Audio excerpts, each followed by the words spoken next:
আমার আব্বুকে প্রথম দিন মেরে 10 সেলাই দিতে হয়েছে মাথায়। এখন প্রিপারেশন নিচ্ছে যে মানে ঢাকা চিটাং নেওয়ার জন্য। এটার বিরুদ্ধে ওরা হামলা করে আবার আমার আব্বুকে মেরে ফেলছে।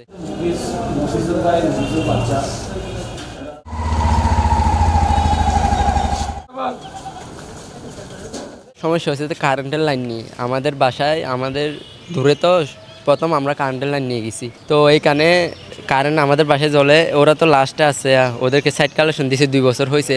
ওরা যারা খুনি করছে তারা নাম হচ্ছে আপনার ওই মুফিস, মজিব, তারপরে আছে যে আপনার রাসেল, তারপরে হচ্ছে আপনার জুবাইরের ভাই আছে একটা আপনার আব্দুল হাকিম, এরপরে মজিবের শাশু একটা আছে আপনার ফজলক, ওর বাবা আছে আপনার আজিজুল হক ফেডান। আমার আব্বুকে প্রথম দিন মেরে 10 সেলাই দিতে হয়েছে মাথায়। ব্র্যান্ডের সমস্যা হয়ে গেছে, একসাথে মানসিক রোগী হয়ে গেছে। তো সদরে 6 দিন ভর্তি ছিল, তো এরপরে এখান থেকে রেফার দিছে খালকে মনে হয় নিয়ে গেছি বাসায়। এখন প্রিপারেশন নিচ্ছে যে মানে ঢাকা চিটাং নেওয়ার জন্য, চিটাংয়ে রেফার দিছে এখানে। এটার বিরুদ্ধে ওরা হামলা করে আবার আমার আব্বুকে মেরে ফেলছে। কালকে একবার চুরির অপবাদ দিয়ে আমার আব্বুকে মারছে, অনেক মারছে, বেঁধে সকালে বুড়ে একদম বৃষ্টি দিয়েছে যে। সেই সময় আমরা গিয়ে উদ্ধার করছি, টেলিফোন লাইনে কল দিয়েছিল, পুলিশ গেছিল।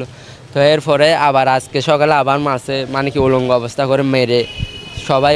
আমরা তো বাসায় ছিলাম না, আমরা নামাজ দোয়া পড়তে গেছিলাম, তো এখান থেকে এসে দেখতেছি যে আমার আব্বুকে এরকম। তো এখানে আমাদের একটা বড় ভাইয়ের দোকান আছে, দোকানের মধ্যে মুরব্বীরা ছিল। মুরব্বীদের সাথে জিজ্ঞেস করতেছি যে এখানে কী হয়েছে, আপনারা দেখছেন কিনা। আমরা দেখছি মফিসা সকালে তোমার স্ত্রীকে মারছে, তার তোমার শ্বশুরকে। আমার শাশুড়ি বাইরে হয়নি, আমার শাশুড়ি একটু অসুস্থ ছিল।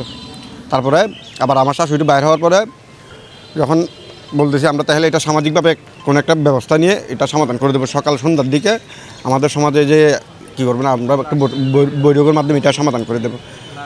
এ বলাতে এরা নাকি বলে মামলা করতে আসতেছে, অথচ মায়ের কাছে আমার শ্বশুর আর আমার স্ত্রী, এরা মামলা করতে আসতেছে বলছে। আর তারপরে আমার মফিজের ভাই একটা আসছে, তাহলে ওনার সাথে গিয়ে আঙ্কেল এটা কী হয়, কীভাবে সমাধান হয় এরকম বলাতে তাহলে মফিজের ভাইও ছিল, তাহলে ওরা মামলা করতে আসতেছে বলছে। আবার মেয়ে ঝগড়া বেজে গেছে, ঝগড়া বাঁধার পরে মফিজের বাসার থেকে মফিজের ছেলে মোটা একটা স্টাম্প নিয়ে বের হয়েছে।